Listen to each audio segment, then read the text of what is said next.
Welcome, everybody. You are listening to a new episode of the Mystics on a Mission show. I am your host, Hannah Beer, and our guest this week is the fabulous Libby Crow. Hi, Libby. What's up? Thank you so much for coming on the show. I'm so excited to have you. So Libby has a really nice, easy breezy style, and she teaches marketing and branding and business strategy, which is really cool, and she does it all in a very feminine, fun, uplifting way, and I just wanted to have her on the show to get some of that vibe to you guys. So, Libby, for everybody who might not know what you do, who are not familiar with your work, can you tell us a little bit about what you do? Absolutely. Thanks for having me on, my dear. We were both just talking about how gloomy it is outside, so we're going to bring the joy 100% to you guys. So, you know how creatives and entrepreneurs are kind of like, they're very like, they're artists at the soul of it, right? And not natural marketers usually. So what can happen is like they'll try to take a marketing course, or they'll go to a conference or hire someone that comes across and teaches this stuff in a way that could be dry or a little painful feeling for them. And so I'm kind of the bridge for creatives and entrepreneurs into the internet marketing world, and I make it more fun and practical and simple. So instead of like overwhelming, because of my background and all the growth I've done in that field and all the learning I've done, I kind of like know exactly what they need to know versus like here's everything and overwhelming them. So yeah, I create different programs and I work one-on-one with people and create courses for entrepreneurs, helping them get their gifts into the world in a way that feels good to them. That's so cool. So I know you haven't started out there. I know that you didn't just like pop onto the planet knowing all this stuff about business and marketing. And I know that you started out as a teacher. So can you tell us a little bit more about that? Yeah, so I was a first and second grade teacher, and whenever I tell people that, they always go, "Oh my gosh, I can see that!" And yeah, I know it's because I'm like a bubbly, joyful pocket of energy. But yeah, so I taught first and second grade for a few years, and actually into my second year of teaching, my dad passed away, and this was like the lowest, hardest thing that had happened in my life, and what that did is he actually passed from alcoholism and not taking care of his health. So that got me really thinking about my health and like my life in general. Like, I don't know if you've had someone close to you pass away, but when it happens, you kind of just like start thinking about how short life actually is and what you want to be doing with it and how you really want to be more like showing up for it. And so the first thing I did to start showing up more for my life is starting taking care of my health, actually. And I got really obsessed with fitness and nutrition. Like I wasn't unhealthy per se, but like I didn't know what was really like nutritious to eat. And like I wasn't in this workout flow. I grew up an athlete, and then college happened, you know, and then you're kind of like, wow. So I got really into fitness and nutrition, like really into it, and kind of obsessed with it really. And then I started my first business in the fitness and nutrition field. Like I didn't even know what an entrepreneur was or how to even say that word, but I just started learning about it, and then my mind was kind of blown. Like I was like, wait a second, you're telling me that I can like be good at something and just like package that as an offering and sell it. I was like, my mind was blown. And so I just started learning and learning and learning. And through that, I was evolving as a person. So later on, I was like, you know what? Like I'm kind of over fitness and nutrition. This seems to be the fruit of the root. And the root was like me developing as a person and my soul's journey and this deeper stuff. And I was like, I don't want to talk about that stuff, even though it's important anymore. I want to talk about like this deeper stuff. So then I transitioned my offerings more into like life coaching types of things. And then I was like, okay, this is cool too, but this feels really heavy. Like I started feeling heavy all the time. Some people get energized from these deep conversations. I feel like someone just put like a wet cloth on my sparkle or something. And even though it was like, here's the key for me that I learned is like, even though you're good at something doesn't mean that's what you have to or should be doing. You know what I mean? So I was like, even though I'm really good at this life coaching thing, it was like my stepping stone. And so then I kind of had like a time where I'm like, this was like a few years in, I was like, okay, this is heavy. I know I am not going to not be an entrepreneur now that I'm in this world and I feel successful and I'd been in it for a while. I stopped elementary teaching like 6 months after I started, and I was like, okay, I'm like, I got to do this. And I didn't know what to do, but I knew I didn't want to do that anymore. And so I went on a trip. I went on like a solo trip around the world for a couple months, and I really tuned in, and I was like, what is it that I really love? Like kind of honing in on my zone of genius.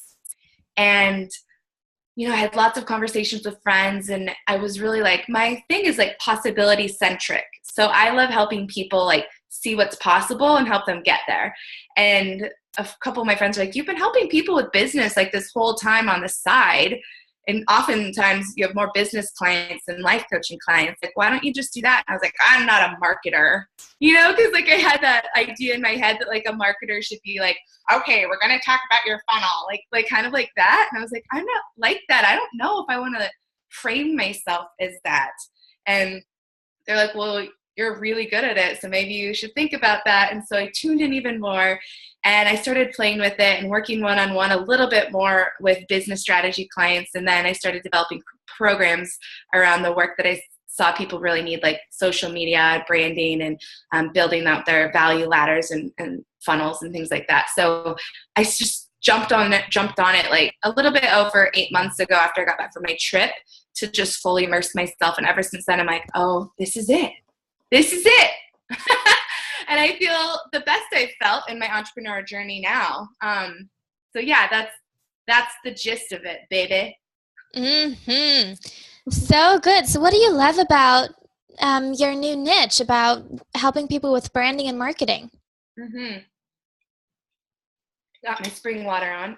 So what I really love is that the types of people that I work with have this manifestation, big vision, mission inside of them. And to work with people who that's how they're operating with like this thing inside of them that they want to be in service to the world. Like number one, it's about the people always. And number two, like I'm a born natural teacher. So basically teaching just older, taller humans and things that really will move them forward. So like, here's an example. I give an example of things that really juice me up. I'm running a program right now called Teach Your Genius, where I help people develop their online courses, right? And I'm like, not just giving them like, here's the course framework. I'm like actually like taking a look at their whole businesses. And some of them are like, Libby, I've been in business for like 5 years and I've never done this stuff. And I cannot believe like how helpful it is. So just like opening people's eyes up to like systems and strategies that will help them get their message into the world. It actually feels like, I love that I feel significant. I love that I feel like they're kind of like angel that fell from marketing heaven. And I love that it gives them more hope and more drive to make it happen. So those are like the little nitty bitty things that move me.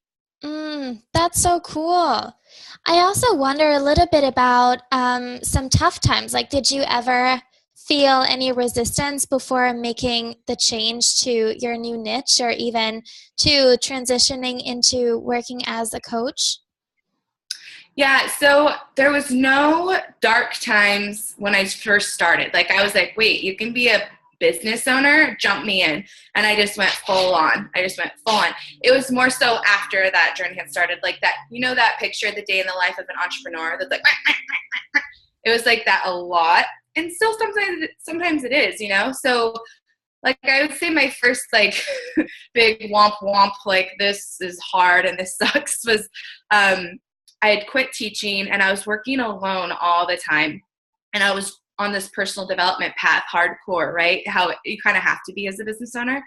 And I was alone in this house. I was dating this guy. He wasn't that nice to me. And it was just this weird time in my life. And where I was just expanding.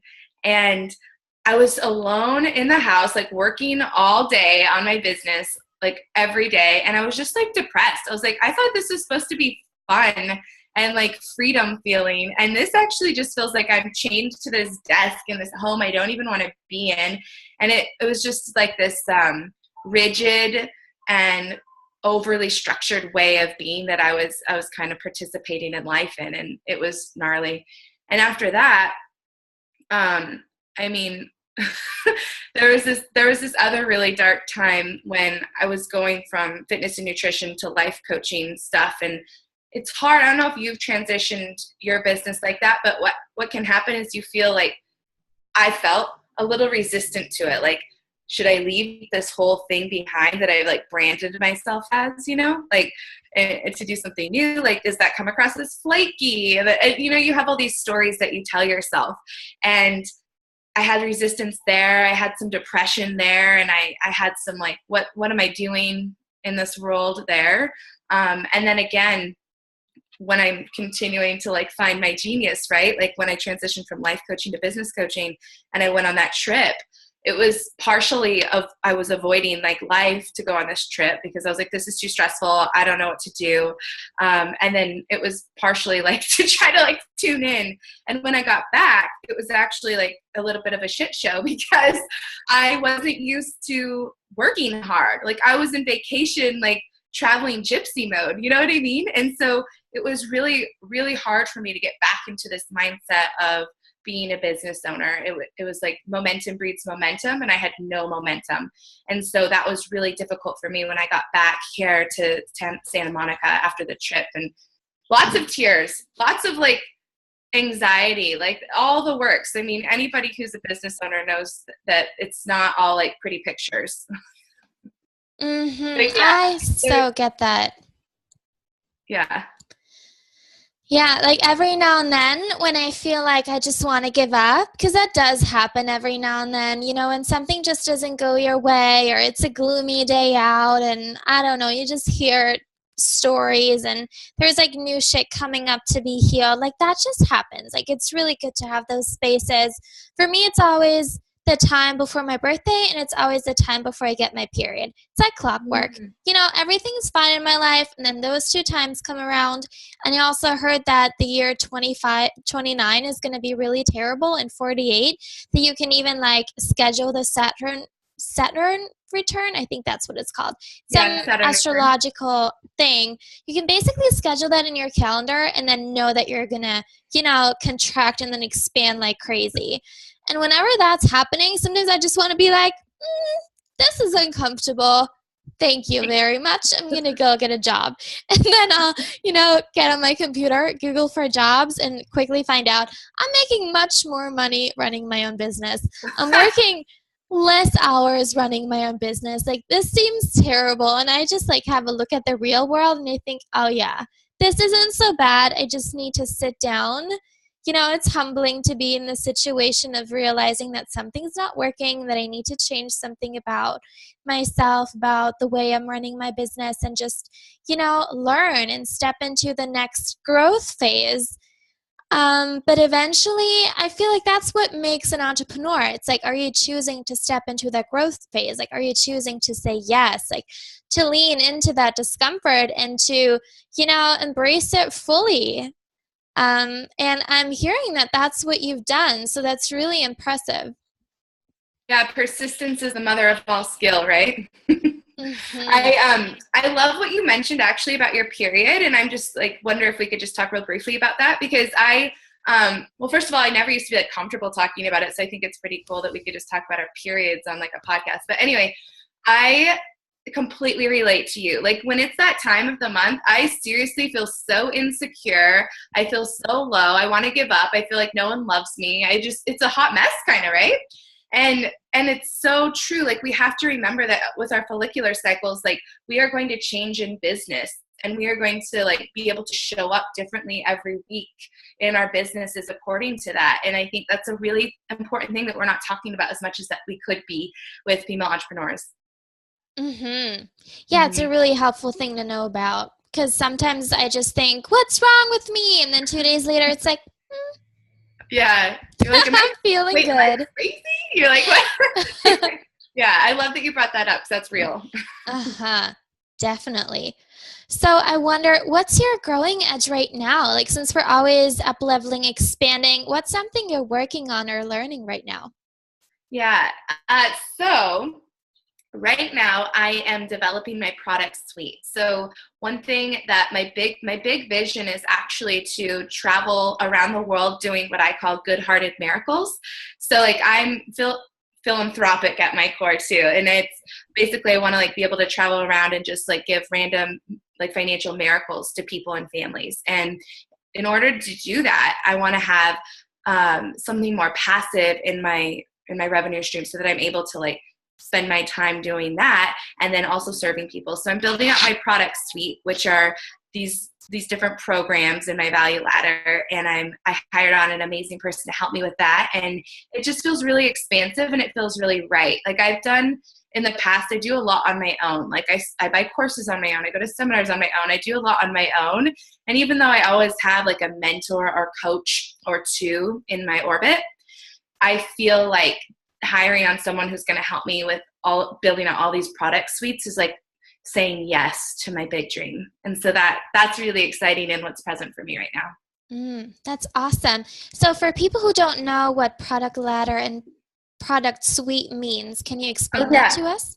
So basically on my website, people will be able to go to my website and just literally like take a course. So it's like, you know, when you go to someone's website and you see like different courses or different programs they have available like a la carte, kind of like that, where they can just self-study, buy them, and then boom, get their lives changed like that. So right now, most of my programs are more high touch, where I'm actually working pretty closely with people, with clients. And so I want to make available something a little bit more streamlined so they can do self-study. Does that make sense?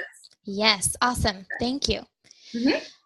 So I also wonder, do you see any correlation between how your love life is going and how your finances are going? Ooh, money and love. And if they're on the same spectrum, I love that question. First of all, I've never been asked that. I appreciate that question. Love. Well, it's an interesting thing with love, Hannah Banana. I mean, I've been dating for 15 years now, and I've learned a lot, and I've grown a lot, and I've gotten a lot of tools in my toolbox. And one thing I know about me is that I love love, and I love connection. And so what can happen is that when I enter a relationship or something like that, I just give so much that actually my business kind of isn't as much as a priority, because love becomes the priority. And it's really fascinating for me to watch this when I have these visions and I have these missions, but then love trumps it. You know, love is like, oh, I'm here and I'm going to take over everything. And I'm like, what? We were doing these things. And so actually, for me right now, I've noticed that in order to actually execute and implement on the things that I want to be doing for me professionally, I'm having to take a step back into the love arena. And I think when it's divinely timed, they'll marry nicely, because love, if it's the kind that's really like fueling you, creates more freedom and spaciousness in the business, right? So it's kind of like, I believe that they are like co-creatures, and that like your finances and your business and what you're doing and love, like this is the goal, right? But I think in my experience, I've been in situations and I've played in situations where it hasn't been the thing that helps me in business as much. It's been almost like, here's business and here's the love, like pushing it down a little bit. Does that make sense? Mm-hmm. And that's also something that I hear from many entrepreneurs, which is really interesting. We had Erica Jago on the show, and she also talked about one of her biggest limiting beliefs, which was that she can either be an entrepreneur or she can have love.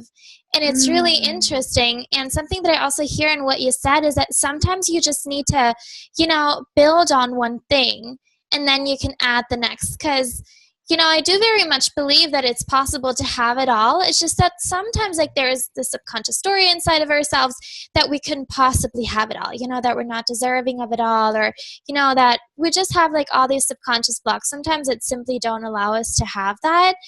And yeah, I really appreciate what you said about love fueling you, because that's very much my perspective. Like being in a relationship with a really great guy, like it gives me so much energy, gives me so much strength, and knowing that there's someone there for me, somebody to cheer me on, somebody to remind me of how awesome I am whenever I have a gloomy day, or somebody to celebrate with me. And I also see that not everybody has that, and it's so and then we have to think about how we can heal that and how we can make sure that we do end up having both, where money sustains us and helps us live, and where the person we're in a relationship with also helps us live and sustains us and really fuels us in a really beautiful way.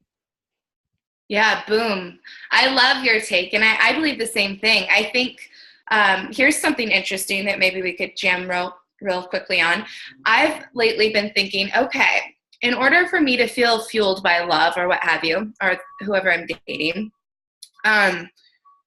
does this person need to be in the same type of field I'm in, like professionally? Like, would that be the thing that I need? And I'm like, no, it's about the person. But sometimes it is about the person understanding your life and the things that you go through. You know what I mean? So if someone is an entrepreneur, like I date men. So if I'm dating a guy who is an entrepreneur who gets it, like that support and that richness is going to really feel like good versus someone who just doesn't get it. So that's an interesting thing that's been coming up for me lately. Yeah, that's really cool. And I just remember at one point, I think I did a vision exercise a couple of years ago, and it was really magical what showed up, because at that point, I didn't know what I needed. I was also thinking, well, maybe I want somebody who's a public personality, or maybe I want somebody who's like really down to earth. Like, what do I want? I was just like, I couldn't really make up my mind. And then I was in this visioning exercise, and I was in deep meditation, and all of a sudden I saw a treehouse. And I've talked about this on podcasts before. Like, this is my dream. It's just like whatever I do, I keep returning to this treehouse vision. And next to the treehouse, there were blocks of wood. So there was somebody working with wood and making furniture, but also there was like the sciencey lab. And I just thought to myself, whose stuff is that? What is that? And then just a short while later, I met a guy who was a forest scientist and who was also a handyman, and who was like highly educated and really awesome and strong and works out. And I was like, oh, that's so interesting. I didn't know that was what I needed. So it's really funny how we can even use like those visioning exercises to be totally surprised by what we need. Because when I was growing up, I used to always think that I needed somebody who is a certain way, but my friends always kept telling me, no, Hannah, you need somebody who like is a little more grounded than you, because you're batshit crazy, basically. Because I was always like flying around in my dream world, and I was wanting to like save the world and conquer the world. And when Donald Trump was elected president, my friends were like, Hannah, this should be you would be doing such a better job. And I've always been a little like in the clouds like that. And so everybody, like from an outside perspective, saw what I needed. It was so much clearer for other people sometimes to say, you need somebody who like gets you back to planet Earth. And for myself, I just couldn't really see it myself. So it was really cool to let my subconscious mind decide. But I so get what you mean, because you do want to be in a partnership where the other person complements you, and where you can be a really cool team that works well together. Yeah, I love this talk. I mean, my two favorite topics are business and boys. So I love that you're bringing this up and what you're sharing, and it's at the end of the day, it's like it's all perfectly for us. Everyone that comes into our lives, everything that we learn, especially with romantic relationship. But I have the mindset as like overall here, I have the mindset like you, like if it's the yummy love that really serves you, it does fuel your business and your finances. Oh, hell yeah. Hell yeah. Hell yeah. So I would also love to hear a little bit about how you've managed to integrate community into your business, because you mentioned earlier that you had this low moment where you felt like you were sitting at home all day, you felt disconnected. So how have you been able to solve that issue? Yeah, so I kind of solved it in an intense way, but I'll start kind of at the beginning. So when I was at that house, I was like lonely when all of my friends are online, because at this point, no one that I knew in person was a business owner. And so I was pretty isolated in that I had tons and hundreds of friends online, but in Colorado, I had no friends that were like entrepreneurs. And so I felt pretty isolated. And so I decided to reach out. I went to a couple events in Denver, like a couple masterminds and stuff. And I gained a couple new friendships of people doing businessy stuff. And I was like, okay, cool. I needed a little bit more. And it wasn't like a whole community though that I wanted. It was like kind of like a little bit in there. Like in Colorado, I think everyone was kind of doing their own things or had their families or whatever. And so I didn't feel this, like, what I really wanted was a bunch of people around my age that were just like slaying it and like that. So what happened is I went to California a couple times. Everyone just move to California and you'll have your community. No, I went to California a couple times for business. And while I was here, I just was immersed with people like me and immersed in this like vortex of humans that have these radiant open hearts who just want to serve. And I was like, whoa, I'm in the mecca of people like me, and this community is insane. And I was like immediately in love with it. And so then later on I moved here, and being here actually in Santa Monica has been the biggest support in terms of me feeling part of a community. Every day I meet someone new, if not a couple people new every day here. And, you know, partially that's because I'm an extrovert, but I also think that there's just so many people around here that want to connect. The openness is really kind of where it's at. And so, moving here has been like the biggest blessing for community. And it's almost like these people are my family, you know, they're not even my friends. And so that's just like the game changer for me. That's amazing. So did you start working at a co-working space or at a cafe? Like, how do you connect with people as an extrovert when you move to a new place? Yeah, so a lot of it is coffee shop vibes. Like, I think people are magnetic to you if you're open and loving and joyful and clean and pure in your soul. And I think, like, you know, when you're chilling and you're open and you want to have a conversation with someone. I mean, I'm from Wyoming, so I'm kind of like a small talk, like friendly person anyway. But yeah, like at coffee shops, a couple of my friends, they ran this dinner for female entrepreneurs that I went to and met more people. And so really like looking at what's available right now in the community. And here there's just so much available. It's really statistics. Like in Colorado, there's less, you know, here there's just so much more opportunity to people have things going on. And so through events and through coffee shops, I just started mingling and making friends. And before you know it, it's like you have a crew. It was pretty cool. Mm-hmm. That's amazing. So I also wonder, since starting your very first business, and just go all the way back and think about the Libby who was about to quit her teaching job, who was like, yes, I'm going to do this. What would you have told her? Like, what would you wish now that you could have been able to tell her? Yeah. Well, I think if I were to just like sit here and really talk to me, I would say, first of all, I'm really proud of you. You're so brave for doing this when so many people think you're crazy. I would tell her, like, you know, it's not going to be easy like you feel like it might be. It's not going to be easy like you see online sometimes people making it look easy. It's not going to be like that. There are going to be moments like that and sometimes seasons like that, but it's actually going to be a lot of hard work under that surface. And I would also tell her that no matter what, don't give up. And when you have low points, reach out and be vulnerable. I had to learn that along the way. And I would tell her that you're going to change a lot. Who you are is going to change, and the way that you are in the world is going to change. And it's okay. It's okay that you're rapidly expanding and becoming more you along the way. I would tell me that, and that everything's going to be okay. Mm-hmm. That's so beautiful. I also have a couple more questions for you before we close our conversation. What's a dream you still want to realize? Yeah, it's honestly this nonprofit dream. Like I seriously, in all of my cells, I just want to make sure that everyone is fed. I don't like the idea that people die of starvation and go to bed hungry. It kind of it hurts me like a lot. I'm really sensitive and it's my thing. And so that's my dream. I'm like, I want to do what it takes, and I want to have the financial abundance to do what it takes and freedom to do what it takes to really help as much as I can to make sure that people aren't hungry and they're getting what they need, they're getting fed. That's the big goal. What's a quote you love? Ooh.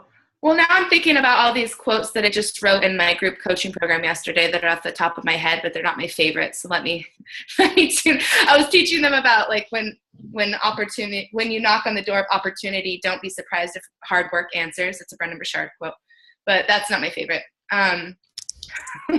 Let me tune into this.